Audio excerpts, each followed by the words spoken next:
नमस्कार बच्चों, हिंदी की पाठ्यपुस्तक अंतरा भाग 1 का गद्य खंड का हम पहला पाठ पढ़ेंगे।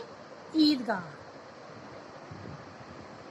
ईदगाह रमजान के पूरे 30 रोज़ों के बाद ईद आई है। ईदगाह किसे कहते हैं बच्चों? मस्जिद को ईदगाह कहते हैं। और रमजान के महीने में जो मुसलमान लोग होते हैं, मुस्लिम जाति के जो लोग होते हैं, वो पूरे महीने में रोज़े रखते हैं, यानी व्रत रखते हैं पूरे 30 दिन। और उसके बाद फिर ईद आती है और उस ईद के दिन वो बड़ा त्यौहार मनाते हैं, उत्साह मनाते हैं और घूमने फिरने जाते हैं। तो उसी त्यौहार से संबंधित है हमारा आज का ये जो पाठ है, ईदगाह। तो चलिए जानते हैं। तो रमज़ान के पूरे 30 रोज़ों के बाद ईद आई है। कितना मनोहर, कितना सुहावना प्रभात है। वृक्षों पर कुछ अजीब हरियाली है, खेतों में कुछ अजीब रौनक है, आसमान पर कुछ अजीब लालिमा है। आज का सूर्य देखो, कितना प्यारा, कितना शीतल है, मानो संसार को ईद की बधाई दे रहा है। गांव में कितनी हलचल है, ईदगाह जाने की तैयारियां हो रही हैं। किसी के कुर्ते में बटन नहीं है, पड़ोस के घर में सुई धागा लाने को दौड़ा जा रहा है। यानी कि लोगों में बहुत उत्साह है और ईदगाह जाकर नमाज पढ़ने के लिए सब लोग तैयार हो रहे हैं। किसी के जूते कड़े हो गए हैं, उनमें तेल डालने से तेली के घर भागा जाता है। जल्दी जल्दी बैलों को सानी पानी दे दे, ईदगाह से लौटते दोपहर हो जाएगी। 3 कोस का पैदल रास्ता, फिर सैकड़ों आदमियों से मिलना, भेंट करना और दोपहर के पहले लौटना असंभव। लड़के सबसे ज़्यादा प्रसन्न हैं। किसी ने एक रोज़ा रखा, वह भी दोपहर तक, किसी ने वह भी नहीं, लेकिन ईदगाह जाने की खुशी उनके हिस्से की चीज़ है। रोज़े बड़े बूढ़ों के लिए होंगे, इनके लिए तो ईद का आनंद है ना। रोज़े यानी कि व्रत जो है वो बड़े बूढ़े लोग रखते हैं, लेकिन बच्चों के लिए ईद का जो त्यौहार है वो बड़ा हर्षोल्लास का त्यौहार है। सब खुशियाँ मना रहे हैं और ईदगाह जाने के लिए बहुत प्रसन्न है। रोज़ ईद का नाम रटते थे, आज वह आ गई। अब जल्दी पड़ी है कि लोग ईदगाह क्यों नहीं चलते। इन्हें गृहस्थी की चिंताओं से क्या प्रयोजन। सेवैयों के लिए दूध और शक्कर घर में है या नहीं, उनकी बला से ये तो सेवैयाँ खाएंगे। वह क्या जाने कि अब्बा जान क्यों बदहवास चौधरी कायम अली के घर दौड़े जा रहे हैं। उन्हें क्या खबर कि चौधरी आज आंखें बदल ले तो यह सारी ईद मुहर्रम हो जाए। उनकी अपनी जेबों में तो कुबेर का धन भरा हुआ है। बार बार जेब से अपना खजाना निकाल कर गिनते हैं और खुश होकर फिर रख लेते हैं। किसकी बात हो रही है? छोटे बच्चों की। यानी कि छोटे बच्चों को अपनी घर गृहस्थी से कोई मतलब नहीं है। उनके पेरेंट्स जाने घर में दूध है, चीनी है या नहीं है।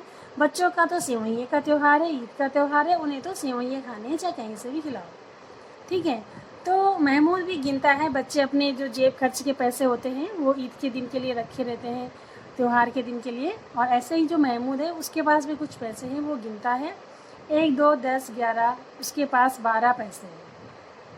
मोहसिन के पास 1, 2, 3, 8, 9 पैसे हैं। इन्हीं अनगिनत पैसों में अनगिनत चीज़ें लाएंगे, खिलौने, मिठाइयाँ, बिगुल, गेंदे और जाने क्या क्या। और सबसे ज़्यादा पसंद है हामिद। वह 4-5 साल का गरीब सूरत दुबला पतला लड़का, जिसका बाप गत वर्ष हैजे की भेंट हो गया और माँ न जाने क्यों पीली पीली होते हुए, यानी कि कमज़ोर बीमार होते हुए भी मर गई। किसी को पता न चला क्या बीमारी है, कहती भी तो कौन सुनने वाला था। दिल पर जो बीतती थी वह दिल ही में रहती, और जब न सहा गया तो संसार से विदा हो गई। ये किसकी बात हो रही है? हामिद की माँ की बात हो रही है कि उसके पिताजी पहले ही मर गए थे, माँ बीमार होकर मर गई और वो बहुत ही गरीब बच्चा है, दुबला पतला सा। उसको भी ईद के त्यौहार में ईदगाह जाने की बहुत खुशी है। वह हामिद अपनी बूढ़ी दादी अमीना की गोद में सोता है और उतना ही प्रसन्न है। उसके अब्बा जान रुपए कमाने गए हैं, बहुत सी थैलियाँ लेकर आएंगे। अम्मी जान अल्लाह मियाँ के घर से उनके लिए बड़ी बड़ी अच्छी अच्छी चीज़ें लाने गई हैं, इसलिए हामिद प्रसन्न है। आशा तो बड़ी चीज़ है, और फिर बच्चों की आशा, उनकी कल्पना तो रोई का पर्वत बना लेती है। यानी कि हामिद को ये नहीं पता कि उसके माँ और पिताजी कहाँ हैं। उससे लगता है कि उसके अब्बा जान पैसे कमाने गए हैं और बहुत सारे पैसे लेके आएंगे और उसकी अम्मी जान बहुत सारी चीज़ लेके आएंगी। इस उम्मीद और इस आशा के साथ वो बड़े बड़े सपने देखता है।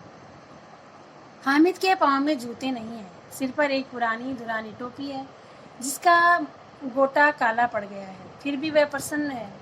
जब उसके अब्बा जान थैलियाँ और अम्मी जान नियामतें लेकर आएंगी तो वह दिल के अरमान निकालेगा। देखेगा महमूद, मोहसिन, नूरे और सभी कहाँ से उसे ये सब देखेंगे। अभागिनी अमीना अपनी कोठरी में बैठी रो रही है। अमीना कौन है? अमीना उस हामिद की दादी है। वो बेचारी एक कोठरी में बैठी रो रही है। आज ईद का दिन है और उसके घर में दाना भी नहीं है। आज आबिद होता तो क्या इसी तरह ईद आती? आबिद मतलब उनका बेटा, और चली जाती। अंधकार और निराशा में वह डूबी जा रही है। यानी कि आदमी, वह बेचारी दादी हैं, उनका कोई कमाने वाला नहीं है, उनके घर में बिल्कुल भी पैसे नहीं हैं और बाकी दिन तो जैसे तैसे कट जाते हैं, लेकिन आज त्योहार का दिन है इसलिए वो बहुत ज़्यादा दुखी हैं। किसे बुलाया था इस निगोड़ी ईद को? इस घर में उसका काम नहीं, लेकिन हामिद, उसे किसी के मरने जीने से क्या मतलब। वो छोटा बच्चा है, वो नहीं समझता है कौन मेरे मम्मी पापा हैं या नहीं है। उसे तो त्योहार मनाना है। यानी बच्चे के बाल मन का इसमें वर्णन हुआ है कि बच्चे का मन बिल्कुल ही निष्पाप रहता है, निश्चल रहता है और अपने आप में मस्त रहता है। उसके अंदर एक प्रकाश है, बाहर आशा है। विपत्ति अपना सारा दलबल लेकर आई, हामिद के आनंद भरी खुशियों को नहीं रोक सकती। और हामिद भीतर जाकर दादी से कहता है, तुम डरना नहीं अम्मा, मैं सबसे पहले आऊँगा, बिल्कुल ना डरना। गांव से मेला चला और आपके साथ और बच्चों के साथ हामिद भी जा रहा था। यानी सब लोग मेले में जा रहे थे और उन सभी बच्चों के साथ हामिद भी मेले में जाने को तैयार हो जाता है और अपनी अम्मा से, अपनी दादी से कहता है कि तुम डरना मत, मैं सबसे पहले घर लौट आऊँगा। कभी सबके सब दौड़कर आगे निकल जाते, फिर किसी पेड़ के नीचे खड़े होकर साथ वालों का इंतज़ार करते। ये लोग क्यों इतना धीरे चल रहे हैं? हामिद के पैरों में तो जैसे पर लग गया। यानी हामिद को बहुत जल्दी है मेले में जाने की। वह कभी थक सकता है क्या? सड़क के दोनों ओर अमीरों के वर्ग पक्की चारदीवारी बनी हुई है। पेड़ों में आम और लीची लगी हुई है। कभी कभी कोई लड़का कंकड़ उठाकर आम पर निशाना लगाता है। माली अंदर से गाली देता हुआ निकलता है। लड़के वहाँ से एक फलांग पर खूब दौड़ पड़ते हैं। माली को कैसे उल्लू बनाया है। बच्चों की टोली के बारे में वर्णन हुआ है कि जो बच्चों की टोलियाँ हैं वो किस तरह से मेले में जा रही हैं, आपस में धमाचौकड़ी करती हुई और मस्ती करती हुई जा रही हैं। अब बस्ती घनी होने लगी है और ईदगाह जाने वालों की टोलियां नजर आने लगी हैं। एक से एक भड़कीले वस्त्र पहने हुए, कोई इक्के तांगे पर सवार है, कोई मोटर पर, और सभी इत्र में बसे। सभी के दिलों में उमंग है। ग्रामीणों का वह छोटा सा दल अपनी विपन्नता से बेखबर, संतोष और धैर्य में मग्न चला जा रहा था। बच्चों के लिए नगर की सभी चीजें अनोखी थी। जिस चीज की ओर ताकते ताकते ही रह जाते और पीछे से बार बार हॉर्न की आवाज होने पर भी न चेतते। हामिद तो मोटर के नीचे जाते जाते बचा। यानी कि बच्चे जब रास्ते पर चलते हैं तो वो अपने आप में मस्त होते हैं। उन्हें पहली बार वो जा रहे थे मेले और यहाँ वहाँ देख रहे थे, उन्हें सब चीज़ें नहीं लग रही थी, तो पीछे से गाड़ी मोटरों की आवाज़ें भी उन्हें नहीं सुनाई दे रही थी। कई बार हामिद भी गाड़ी के नीचे, मोटर के नीचे जाते जाते बचा। सहसा ईदगाह नजर आया उन्हें, और ऊपर इमली के घने वृक्षों की छाया है। नीचे पक्का फर्श है जिस पर जाजिम बिछा हुआ है और रोजेदारों की पंक्तियां एक के पीछे एक न जाने कहाँ तक चली गई है। पक्की जगत के नीचे एक जहाँ पर उसने भी चटाई बिछाई है। नए आने वाले आकर पीछे की कतार में हो जाते हैं, आगे जगह नहीं है। यहाँ कोई धन और औहदा नहीं देखता। इस्लाम की निगाह में सब बराबर हैं। इन ग्रामीणों ने भी वजू किया और पिछली पंक्ति में खड़े हो गए। कितना सुंदर संचालन है, कितनी सुंदर व्यवस्था है। देखा है आपने कभी बच्चों नमाज पढ़ते हुए मस्जिद में, ईदगाह में सब लोग एक कतार में बैठे होते हैं या एक कतार में खड़े होते हैं, बहुत सुंदर व्यवस्थित तरीके से। सिर पर एक सजदे में झुके, सबके सिर सजदे में झुक जाते हैं, फिर सबके सब एक साथ खड़े होते हैं, एक साथ झुकते हैं और एक साथ घुटनों के बल बैठ जाते हैं। कई बार यही क्रिया होती है जैसे बिजली की लाखों बत्तियां एक साथ प्रदीप्त हो रही हैं और एक साथ बुझ जाए, और यही क्रम चलता रहे। कितना अपूर्व दृश्य था, जिसकी सामूहिक क्रियाएं, विस्तार और अनंतता हृदय को श्रद्धा, गर्व और आनंद, आत्मानंद से भर देती हैं। यानी कि इस तरह का दृश्य देखकर मन को अत्यंत आनंद आता है, मानो भ्रातृत्व का एक सूत्र इन समस्त आत्माओं को एक कड़ी में पिरोए हुए।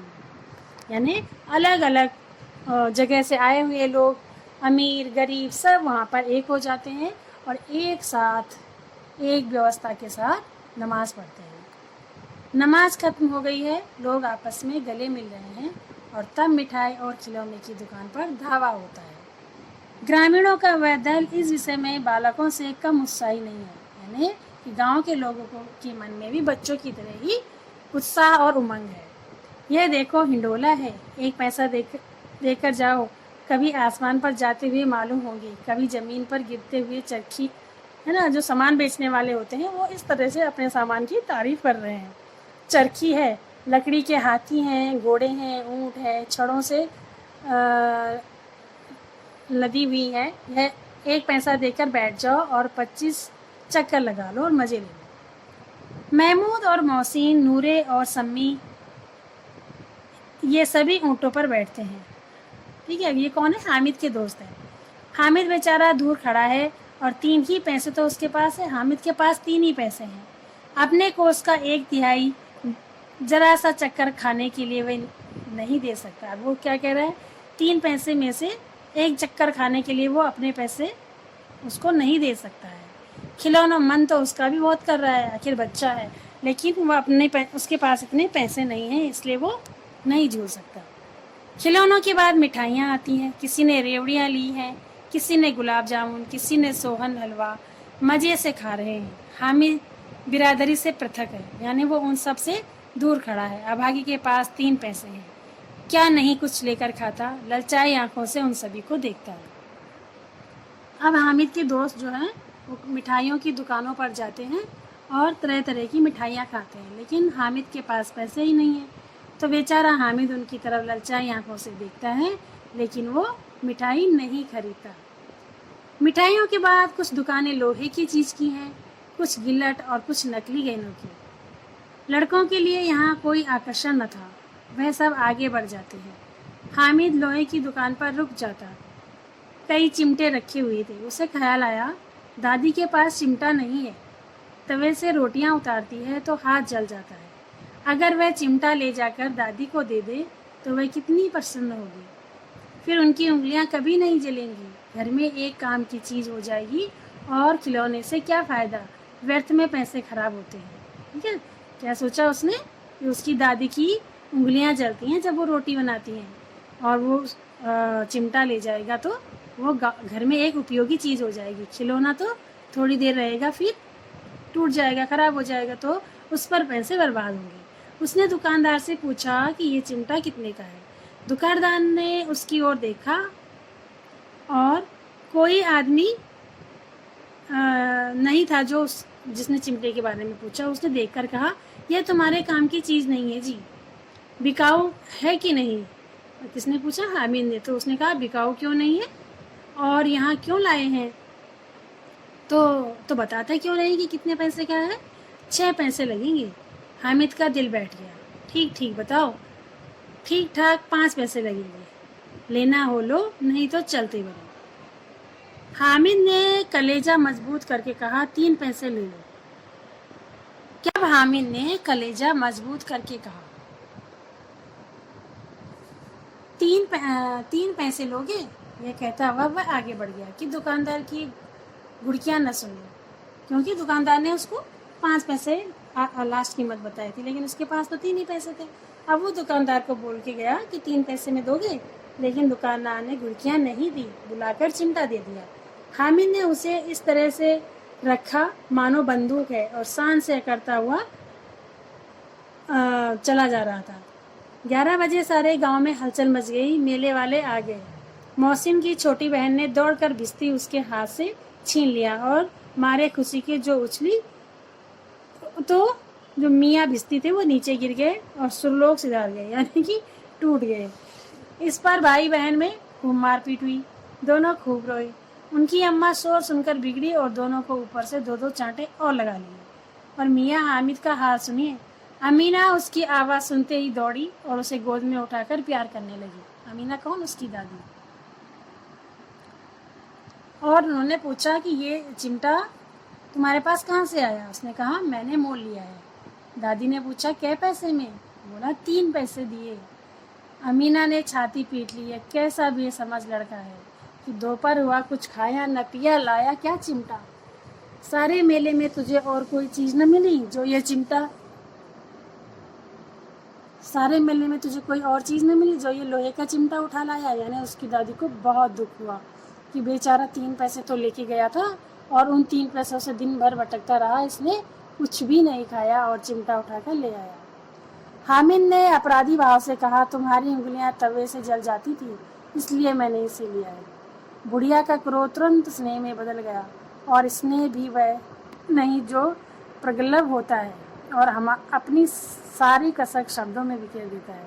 यह मूक स्नेह था, खूब ठोस रस से भरा हुआ। बच्ची में कितना त्याग, कितना सद्भाव और कितना समर्पण, कितना विवेक है। दूसरों को खिलौना